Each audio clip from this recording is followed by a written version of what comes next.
A graça e a paz do nosso Senhor Jesus. Hoje nós terminamos a nossa série de mensagens sobre ressignificando a vida. Terminamos o mês de abril, não como nós gostaríamos, infelizmente ainda estamos em quarentena, cada um na sua casa e não reunidos no templo. Mas isso é importante nesse momento para mantermos a saúde das pessoas que nós amamos, para que nós possamos realmente nos cuidar.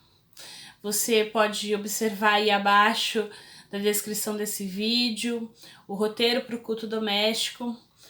E para nossa meditação nessa hora, eu gostaria de ler com você um trechinho que está lá na carta de Paulo aos Romanos, capítulo 5, verso 10, que diz o seguinte: se quando éramos inimigos de Deus, fomos reconciliados com Ele, mediante a morte do seu Filho, quanto mais agora, tendo sido reconciliados, seremos salvos por sua vida. Vamos orar? Pai, nós te rendemos graças pelo teu amor, pelo teu cuidado. Obrigada pela cruz de Cristo que nos reconciliou contigo. Abra o nosso coração, nosso entendimento, para que a semente do teu evangelho encontre terra fértil e que ela aqui brote, cresça e dê o fruto no tempo certo. Nós te pedimos no nome de Jesus. Amém. Quando Paulo escreve aos Romanos, a gente sabe que ele não se refere ou responde a alguma situação específica das pessoas de Roma. Na verdade, ele está se apresentando. Ele não conhece todas as pessoas ali, são algumas apenas. O que a gente pode dizer de toda a carta aos Romanos é que é um balanço teológico do seu apostolado para aquela comunidade.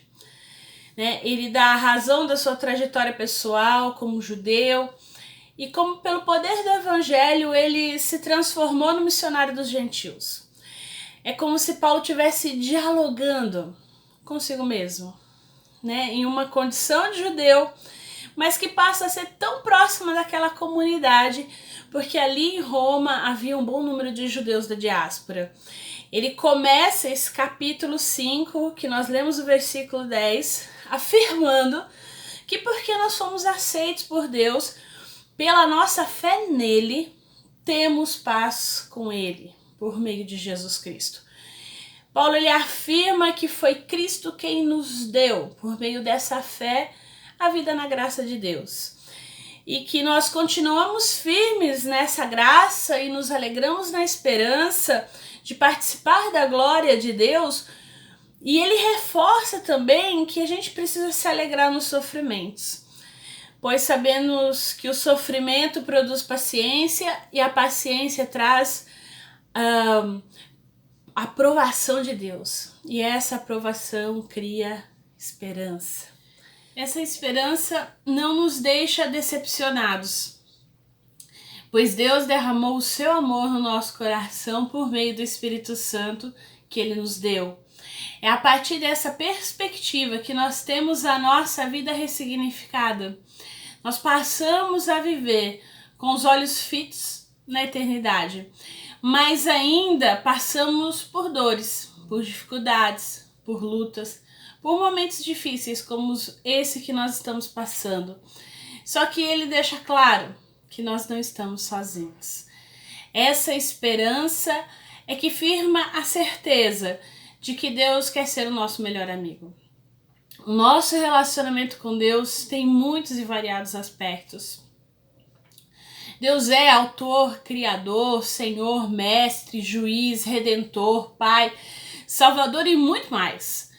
Porém, a mais espantosa verdade é que Deus, Todo-Poderoso, anseia por ser nosso amigo. No Éden, quando a gente lê a nossa Bíblia lá em Gênesis, a gente vê o relacionamento ideal de Deus com o ser humano, onde Adão e Eva desfrutavam de uma amizade íntima e verdadeira com Deus, que caminhavam lado a lado com Ele. Não existiam rituais, cerimônias, religião, apenas um simples e carinhoso relacionamento entre Deus e as pessoas que Ele criou. livres de culpa ou de medo, né? O ser humano desfrutava de Deus e Deus desfrutava da companhia do ser humano. Nós somos feitos para viver continuamente na presença de Deus. Mas, no entanto, após a queda, após o pecado, após a desobediência do ser humano, aquele relacionamento foi perdido, foi rompido. A partir disso, muita coisa mudou. A corrupção do pecado que adentrou na nossa vida, na nossa existência, não permite esse relacionamento tão íntimo quanto antes. No entanto, Jesus vem e muda essa situação. Ter amizade com Deus só é possível hoje por causa da graça do próprio Deus e por causa do sacrifício de Jesus na cruz. Tudo isso é feito por Deus, o qual, por meio de Cristo, nos transforma de inimigos, daqueles que não eram aceitos, para amigos dele. Jesus disse em João 15,15 que já não chama-nos de servo, porque o servo não sabe o que o Senhor faz. Em vez disso, eu tenho chamado amigo, porque tudo o que ouvi do meu Pai, ele tornou conhecido. A palavra utilizada para amigo nesse versículo não significa uma relação superficial, mas um relacionamento íntimo, verdadeiro, de confiança, que desfruta de proximidade, de acesso direto, de informações confidenciais. Então, conhecer e amar a Deus é o nosso maior privilégio na cruz de Cristo. E sermos conhecidos e amados é o maior prazer de Deus. Ele diz que se alguém quiser se orgulhar, que se orgulhe de conhecer e de entender. Que essas são as coisas que o agradam. É difícil imaginar uma amizade íntima entre um Deus perfeito, invisível, onipotente e um ser humano limitado e pecador. Não é tão difícil compreender o relacionamento de mestre para o seu servo, um criador, uma criatura, ou mesmo do pai para o filho. Mas o que dizer de um Deus que quer ser nosso amigo? Segundo Rick Warren, no seu livro Uma Vida com Propósitos, ele fala que quando a gente olha a vida dos amigos de Deus na Bíblia, a gente pode tirar alguns exemplos, alguns segredos para uma amizade com Deus. E eu gostaria de falar um pouquinho desses segredos. Nós não vamos entrar nos detalhes de cada amigo de Deus, vale a pena, se você tiver a oportunidade, ler o livro. Mas eu gostaria de falar um pouquinho de alguns segredos, de 5 deles, para nossa meditação, para finalizar esse mês de abril. O primeiro segredo, digamos assim, para uma amizade verdadeira com Deus é conversar constantemente. Você jamais vai cultivar um relacionamento íntimo com Deus apenas indo na igreja uma vez por semana. Eu sei que tem muita gente sofrendo porque não pode ir na igreja, não pode ir lá no templo, não pode estar junto com os irmãos. E tinha gente que só tinha esse momento de fato para se relacionar com Deus. Mas o relacionamento íntimo, de amizade, não funciona assim. Não dá para ser uma vez por semana. Ninguém come uma vez por semana. Você tem que se alimentar todo dia. A amizade também é algo que se alimenta todo dia, é uma busca diária, uma busca contínua. Uma amizade com Deus, ela é construída quando a gente partilha com Ele as nossas experiências. Experiências em oração. E orar aqui não é apenas aquele momento que você reserva para sua devocional, seja de manhã ou à noite. É aquela oração constante. Significa você conversar com Deus o tempo todo, enquanto você faz compras, enquanto você trabalha, enquanto você realiza alguma tarefa diária. Chega a ser até um conceito errôneo esse e bastante comum de que passar o tempo com Deus significa estar sozinho com Ele. É claro que como a gente pensa nisso, a gente pensa no quarto de oração, estar sozinho com Ele, estar a sós com Ele é bom, é importante, é necessário. Mas também, conversar com Deus constantemente envolve quando nós estamos no meio de outras pessoas, esperando o ônibus. Nada impede você de conversar com Deus. Segundo ponto, medite continuamente. A segunda forma de estabelecer amizade com Deus é pensar na sua palavra durante todo o dia. Isso se chama meditação e a Bíblia nos exorta repetidamente a meditar sobre quem Deus é, o que Ele faz e o que Ele disse. É impossível ser amigo de Deus deixando de lado o conhecimento do que Ele diz. Você não pode amar a Deus a não ser que o conheça, e você só o conhece através da palavra dele. É a palavra que é a régua de medida para tudo aquilo que você vive, para saber se é de Deus, se não é de Deus aquilo que acontece. A Bíblia diz que Deus se manifestava, por exemplo, a Samuel pela palavra, e Deus ainda hoje utiliza esse mesmo método. Não é adivinhação, não é oráculos, é a palavra de Deus, é a Bíblia. Embora você possa passar o dia inteiro estudando a Bíblia, você precisa reservar um tempo para pensar a respeito dela, para ruminar, para recordar os versículos que você leu, que você acabou decorando, a refletir sobre eles, o que isso te fala, o que isso te incomoda. A meditação ela é frequentemente mal interpretada, como algum ritual misterioso, complicado, praticado por ascetas, por monges isolados. Não, meditar é simples, é concentrar os seus pensamentos naquilo que você estudou.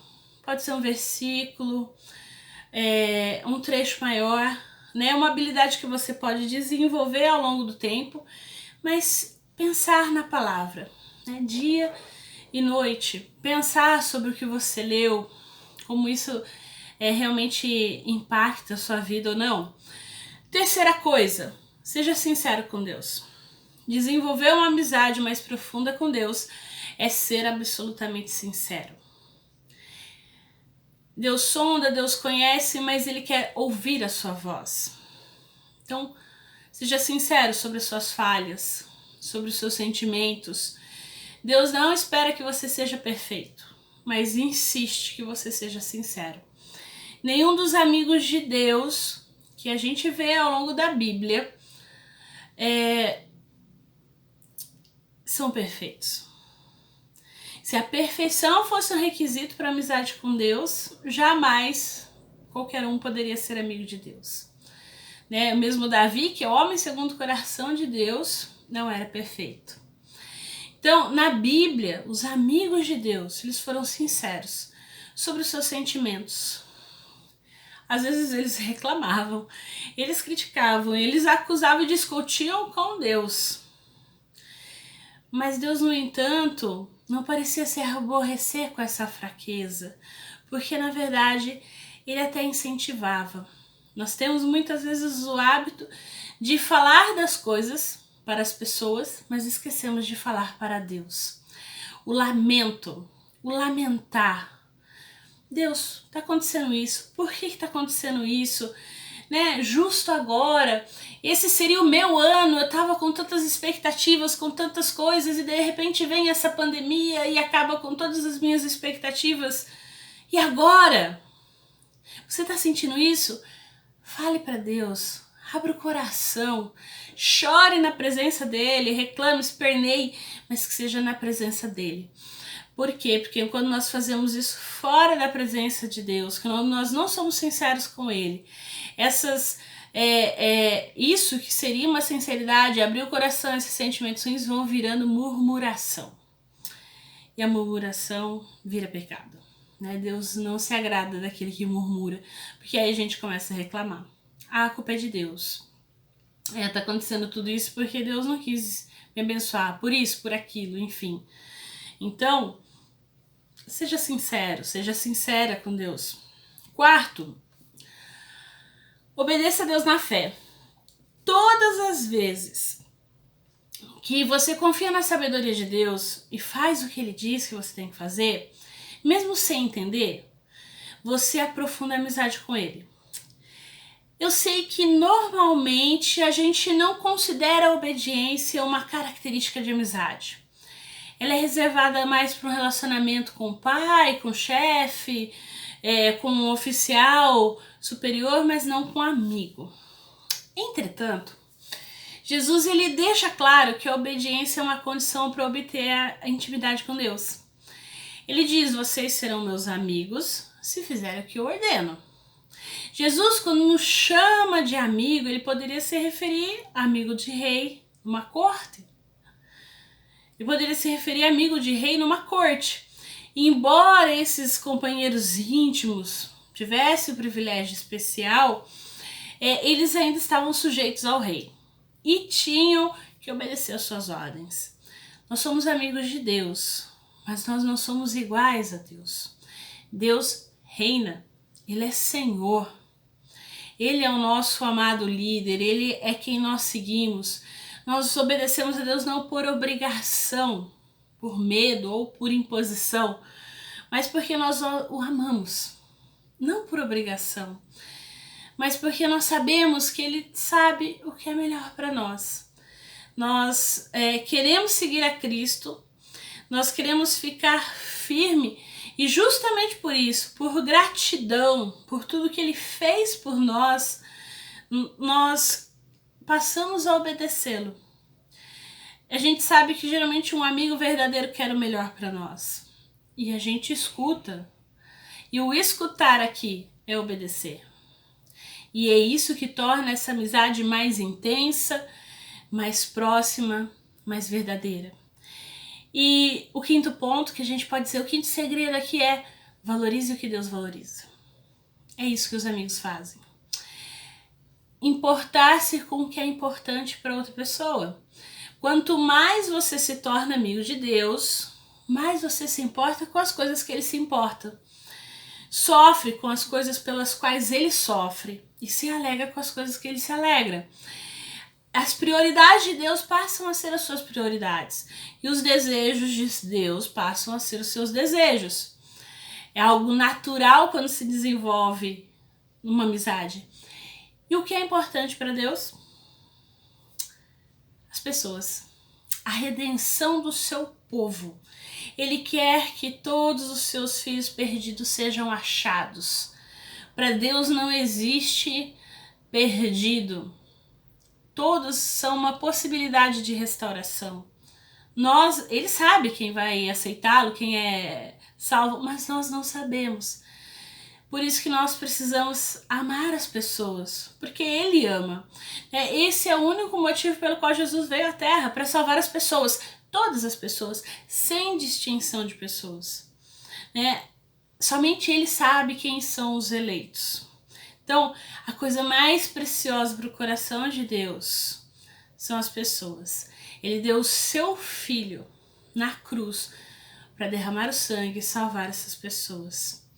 Então, isso é algo muito importante. E o que Ele quer de nós? Que nós possamos realmente comunicar esse amor, falar desse amor, testemunhar desse amor através das nossas atitudes, daquilo que a gente faz. Então, não existe nada mais cheio de satisfação numa amizade quando a gente valoriza o que a outra pessoa valoriza. Então, valorize o que Deus valoriza. Para ser amigo de Deus, a gente precisa se interessar pelas pessoas de verdade, como Ele se interessa. Amar como Ele ama, se importar como Ele se importa. Os amigos de Deus contam aos seus amigos a respeito de Deus. Então, para nós concluirmos, peça a Deus essa amizade íntima. Busque isso intencionalmente, se você realmente quer. Seja constante nisso. Vale a pena desistir de outras coisas por essa amizade. Desenvolva seus hábitos e habilidades em torno disso.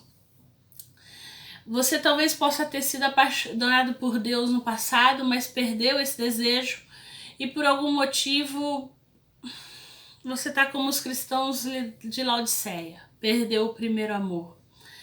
Talvez você caiu nesse vídeo por acaso, e você está aí pensando o que poderia ser ou o que poderia fazer. Primeira coisa, não faça nada por obrigação, faça por amor.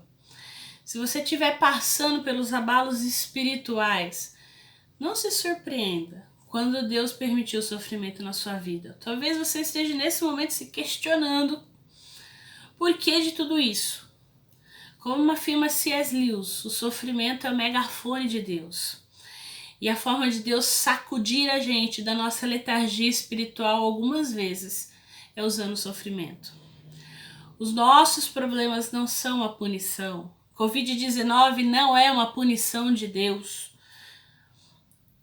Tudo isso é um chamado para um despertamento. O maior castigo de Deus é a morte eterna. Não é nada do que possa nos acontecer nesse mundo, nesse tempo momentâneo. Nós precisamos ter isso sempre em vista. Deus não está louco com você, Ele não está bravo com você e por isso que está acontecendo tudo isso. Não, ao contrário, Ele é louco por você e Ele vai fazer o necessário para trazer você de volta à comunhão com Ele. Vai despertar pessoas para que realmente a fé no seu coração seja reaquecida. Não há uma forma mais fácil de reacender a paixão por Deus senão buscá-lo. Comece a orar pedindo para que Ele dê essa paixão, para que Ele avive seu coração, e continue pedindo.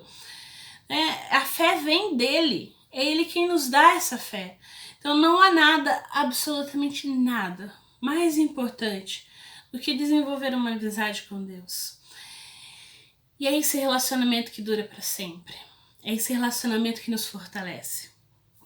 Não se esqueça, Jesus se deu por amor de nós, para nos salvar, para nos reconciliar com Ele e nos tornarmos seus amigos. Isso é ressignificar a vida. E é Ele quem ressignifica. É Ele quem restaura o nosso relacionamento. É Ele quem realmente transforma o nosso coração. E Ele só coloca para você creia. E essa fé, inclusive, vem dEle. Então, que você possa realmente não se esquecer desses segredos. Converse com Deus constantemente. Medite continuamente na palavra dEle. Seja sincero com Ele. Obedeça a Ele em fé. E valorize o que Deus valorize. Que Deus seja contigo.